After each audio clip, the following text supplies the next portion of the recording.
Fala pessoal, beleza? Jairo Teixeira na área mais uma vez. Vamos falar de cachorro.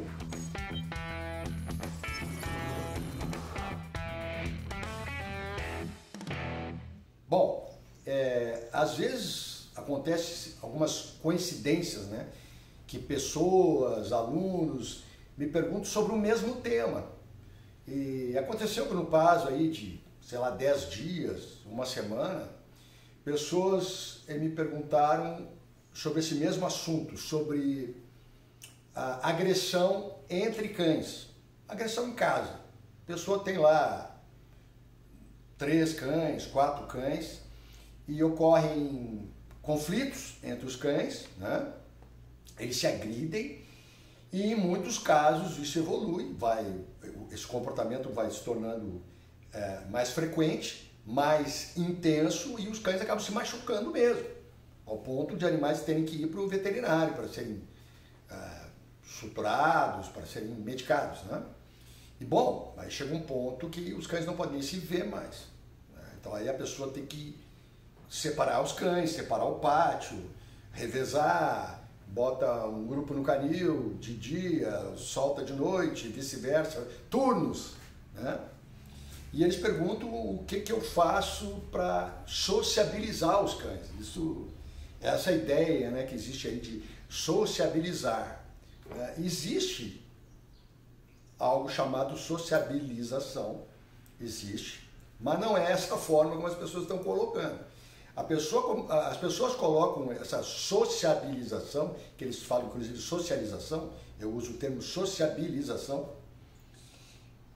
Essa sociabilização que eles propõem seria, eu preciso dar um jeito de botar meus cães juntos para que eles aprendam a conviver, para que eles desenvolvam um laço, né, um relacionamento, que aprendam a ser amigos. E isso não existe, isso é coelhinho da Páscoa, porque cachorro não é amigo de cachorro, não existe isso. Cães têm vínculo, e vínculo hierárquico, ok? Então essa ideia de, Jairo, como é que eu faço para sociabilizar meus cães? Não é sociabilização. Você não tem um problema de falta de sociabilização dentro da sua casa. Você tem um problema de falta de controle, porque não existe liderança. Não existindo liderança, os cães entre si, porque são cães, porque faz parte da natureza do cão liderado, entender essa relação líder-liderado, os cães tratam de disputar entre si para estabelecer harmonia dentro da relação hierárquica, dentro do vínculo hierárquico, onde alguém manda e alguém obedece, ok? Bom, isso seria muito tranquilo e os cães poderiam atingir uma harmonia rapidamente se o dono, se os humanos não interferissem e desequilibrassem essa relação. Porque acontece que o dono não assume a liderança dos seus cães e não permite que os cães cheguem a um consenso, uma harmonia, um equilíbrio. Porque estão constantemente com seus carinhos, petiscos e favorecimentos, influenciando na relação e desequilibrando a equação. E aí os cães precisam estar constantemente disputando novamente. Para ser bem claro, o dono chega em casa e os cães vêm correndo, pular, para ver quem é o preferidinho do papai e da mamãe, ok? Os cães disputam por recursos. E aí existe o cachorro A, o cachorro B e o cachorro C. Um exemplo apenas, para que as pessoas entendam. O cachorro A seria o cachorro que é o que está liderando, é o que manda, é o que se impôs. Aí tem o cachorro B e o cachorro C. Aí o dono vai lá e pega o cachorro C no colo. Dá atenção para o cachorro B. Não respeita a ordem.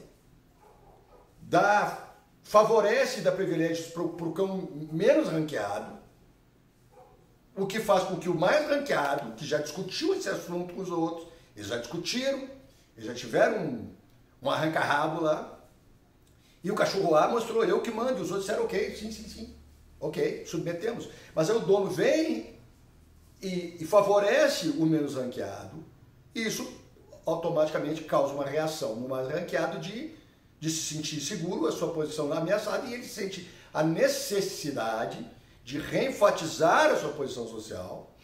E aquele menos ranqueado se sente encorajado pelo dono, está poderoso agora. E fica, se entusiasma para, de repente com a ajuda do dono, com o favorecimento do dono, não estou sozinho agora, usando o poder do dono, extraindo o poder do dono, eu posso talvez agora subir um pouco de nível. Então, uma forma bem básica que eu estou tentando usando aqui para tentar ilustrar o que acontece. Então as pessoas desequilibram a equação, ok? Porque sim, existe dominância entre os cães. E quem diz que não existe isso não conhece o cachorro. Não conhece um cachorro. Existe dominância no galinheiro. Eu tenho um livro de comportamento que fala que existe ordem no galinheiro. Ele fala, né?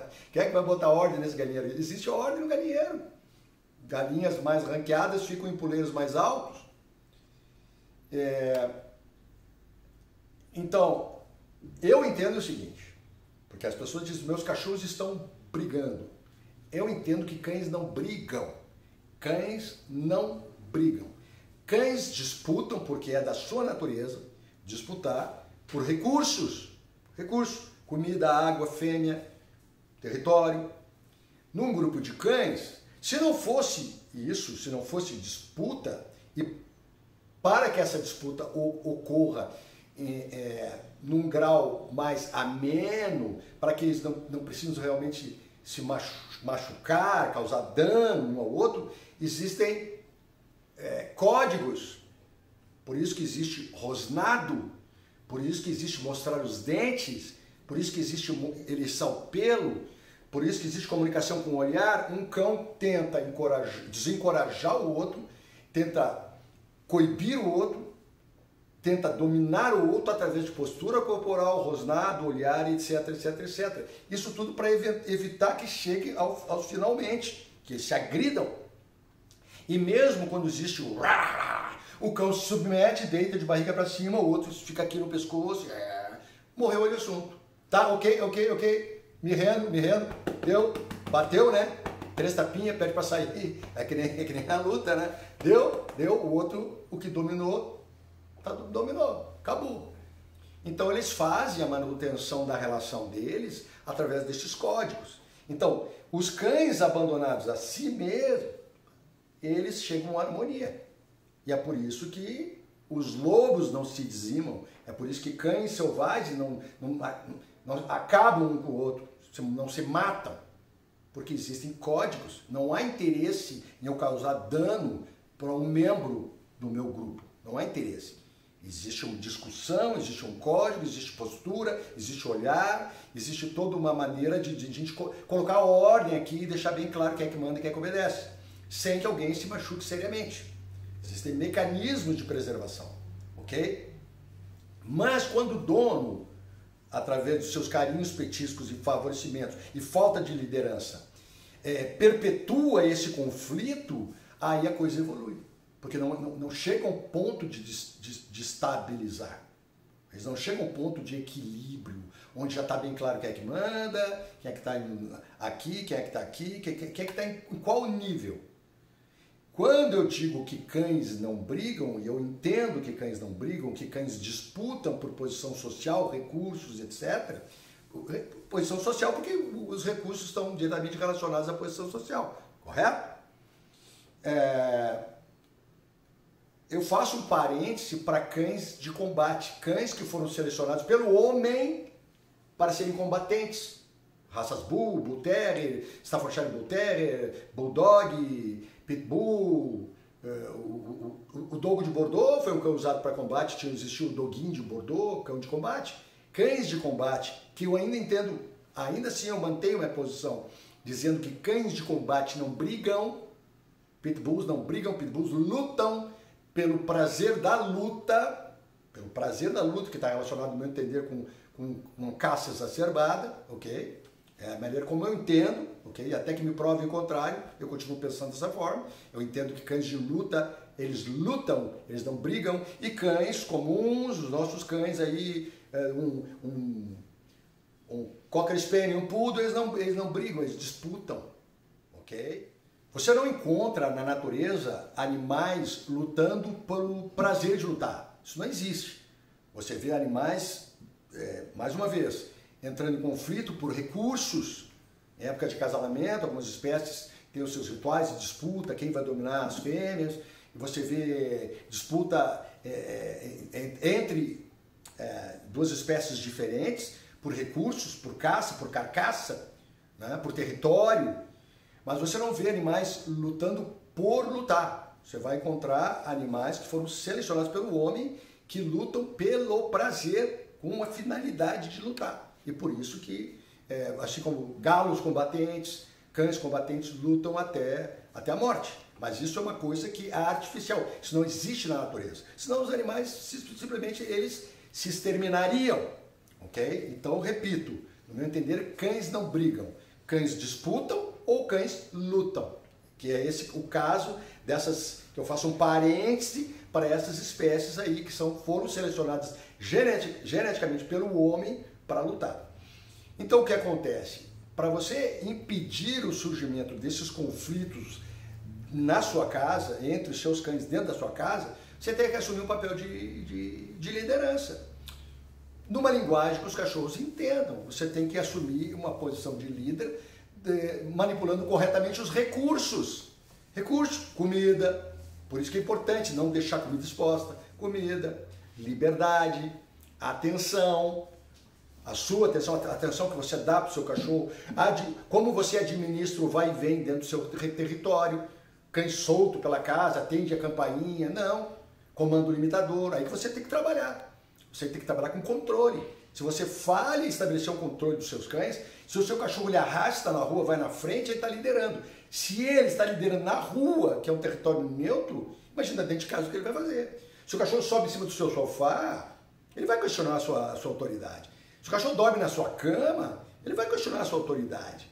Se o cachorro tem comida exposta, se você dá comida na boca do cachorro, ele vai questionar a sua autoridade. E se a sua autoridade for fraca, se você for fraco, você abre uma lacuna, você abre espaço, você cria um vácuo. Se eu não for líder, alguém vai ser. Alguém vai assumir. Se for um cachorro só, ele começa a questionar a minha autoridade. E como um aluno me perguntou outro dia, pedindo ajuda, em relação a um dálmata que está rosnando para o dono na hora da comida, não pode tocar, avança, não quer botar guia, na rua quer avançar cachorro, puxa na guia, quer marcar território, urinar em cada árvore, em cada poste. Você não tem, o dono não tem o controle do cachorro. Não tem, o cachorro está mandando. Então, se você tem um cachorro, o cachorro vai testar os humanos. Se você tem mais de um cachorro, ele vai testar os humanos e vai testar o seu semelhante. Ok? Então, a chave, a resposta para essa situação, para resolver essa situação e impedir conflito entre os cães dentro do seu território, da sua casa, não é sociabilização, é controle. Assuma a liderança. Se você não for líder, alguém vai ser. Põe na cabecinha isso. Põe na cabecinha. Cachorro entende. Macho, fêmea, adulto, filhote, líder ou liderado. Se você não for o líder, alguém vai ser. E aí compete aos cães disputar entre si quem vai liderar. Alguém vai liderar. Se não for você o líder, alguém vai ser. Então está aberta a vaga para líder. E obviamente os cães vão disputar entre si. E como o manejo que as pessoas oferecem não permitem chegar a um consenso, uma harmonia, desequilibram a relação por causa dos carinhos, petiscos e favorecimentos, aí perpetua o conflito. Estão em um estado constante de disputa e não chegam a uma harmonia, a estabilizar a ordem, quem é quem manda em quem. Ok? Então, aprenda isso. Se você não for o líder, alguém vai ser. Um abraço a todos e até a próxima.